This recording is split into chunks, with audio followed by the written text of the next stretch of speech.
when we went there to Oslob. Okay, I don't know if you've been to Oslob, Cebu. And of course, Oslob is known for the what? For the butandings, okay? For the whale sharks. They are known to be gentle giants. Giants because some of them, take note of this, if you want to go there, some of them are as big as buses. Okay? Are as big as buses. Series for us. It is gentle because, yes, they will not eat you. Okay? Praise the Lord. They will not eat you. But of course, it feels so scary at the same time. The time when we were there, it was early in the morning. You can just feel the salty wind and the soft light of the sun giving you the excitement that you are about to see something awesome. I know some of you, especially some of us here who are preparing for the Holy Week, are excited to go to the bye-bye.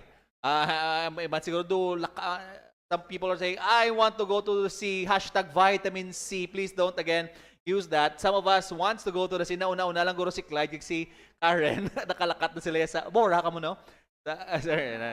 Nakichika pa. So, when some of us are so excited to go to the beach, but there, when I saw the butandings, it was something, I've shared this before to you. We rode on a boat. We sailed away from the shore, and right there, we had what we call butandings, okay? I jumped, surprisingly, right in the middle of my jump, still in the air. I actually remembered I did not know how to swim. Excitement was faster than my own reality and skills. That is why men die faster. Okay, that's why men die faster. But yes, I screamed a little, but the boatman, back then, I can still remember his name, Dodong, because I wrote it in my vlog before. Dodong told me, kaput man ka sa baruto, sir. Kaput man ka sa baruto. That's what he was actually telling me. Hold fast to the boat, he said. Which I had, and I did. I was so scared, but I forgot I had floaters, okay? But even if you have floaters, if you're there in the sea, you will still be scared. Okay, and then I felt something solid beneath my feet. Naana sa sir, naana sa. Amo na hambal ni Dodong, okay? There it was, the largest fish that I saw beneath me. In fact, I don't know if it sensed my fears or not, or maybe I was too used to playing Pokemon that time that I think that was a Pokemon during that time. But it's as if that the whale shark was actually pushing me above and right there. And then I was so scared because I was thinking, hala, mabayad ko sang fee, because if you will touch the whale sharks, you have to pay the fee, okay? That's one of their rules. It was honestly breathtaking. It looked like a shark because I was watching too many Jaws movie. I don't know if you've seen Jaws. It made me almost black out in fear, okay? But it was also stunning. It was also stunning that the longer I was there, the more I saw that they did not attack the people. Of course, ang sound lang nila, it was very scary, but one word came to mind, it was, yes, awesome, or the word was majestic. During the evening was one of the most unforgettable moments that I had, because evenings, there was no whale shark watching during that time, and I was there in a small, dilapidated corner within Oslob. I saw the boatman, Dodong, at the whale shark briefing center, and he was actually cleaning, and I had a little chatter with him. I didn't tell him how cool I did tell him how cool the experience was, how big those fishes were, how grand the moment was, and yes, it was all terrible, it was all terrifying, it was all terrific, all at the same time. He gave a quick laughter and sighed a little bit. I told him, I actually told him, your experience must be surreal. Kanami, gidiya sang imo. Nami, gidiya, grabe man, oy. Lami man di. Hamba ko siya. And his reply was simple. He had this nonchalant look, and he gave a dry smile, and his reply was, okay man lang, sir. Wala na effect sa amon din eh. Amo nambal niya, kay permi man amon din sila makita. Amo nambal niya.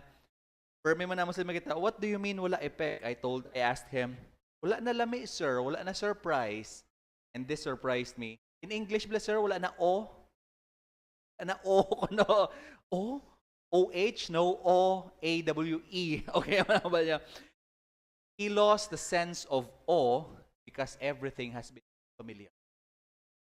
Sadly, this is what we sometimes fear in front of.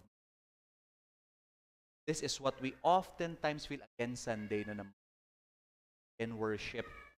Again, we sing the same songs. Again, gospel na naman, pastor. Beloved, we have lost that sense of awe, that sense of beauty, that sense of majesty. Why? Because everything is so familiar to this? No. God is too big, too vast, too wide, too deep, too grand, too great to ever be placed in a box of our own finiteness. We can never truly plumb the depths of who He is. How great Thou art! That's what we have sung. How great Thou art. Our problem, beloved Ecclesia, is not with God. Our problem is that we have far too fixated our hearts to the technicalities of being with God that we think all these things, Sunday assignments, theological studies, liturgical matters, Bible memory verses, Bible reading, all these things are technical things that get us and point us to God. However, take note of this. We have far to fix our hearts on those things that we think we are too familiar with God, but God cannot be boxed by those things. Don't get me wrong. There's nothing wrong with doctrine, with Bible reading, with assignments. I love it so much that I would like to give it to you even today. Okay, assignments. Okay. I really love it. I love the church. I love the liturgy. I love the means of grace. Take note of this. But we have, in our confusion, fixed our gaze upon the technicals and made it the center where God alone. Beloved, to take note, solution is not to take away those assignments.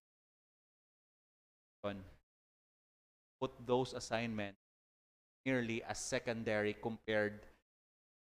Why do I keep on doing assignments? That's secondary because I am enjoying my God.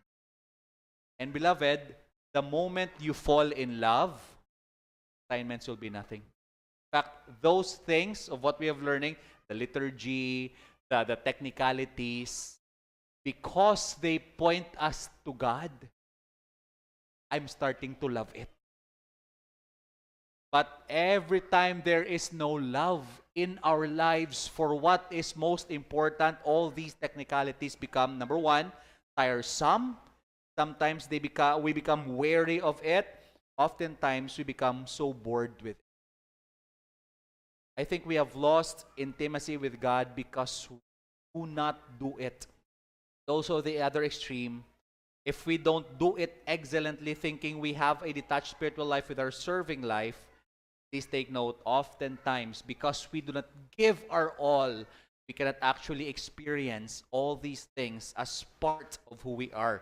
Damo sa aton because grabe na ganyan technicals, grabe na ganyan all these things, so malagyo ko sa Ginoo because sobra-sobra na ganyan ginapaobra na. No. We do these things out of our love for God, and take note of that. These technicalities are circumstantials that are important only because they lead us deeper into what is essential, is God Himself. Liturgy, take note of this, because we have far too thought that liturgy is boring, that corporate gatherings are boring, that our fellowship with one another is boring, worship songs are boring. No. We have just been too familiar with the wrong things. Maybe it's time for us to fix our eyes on what is majestic. It is the majesty of God. And if you look at the majesty of God, is there such a thing?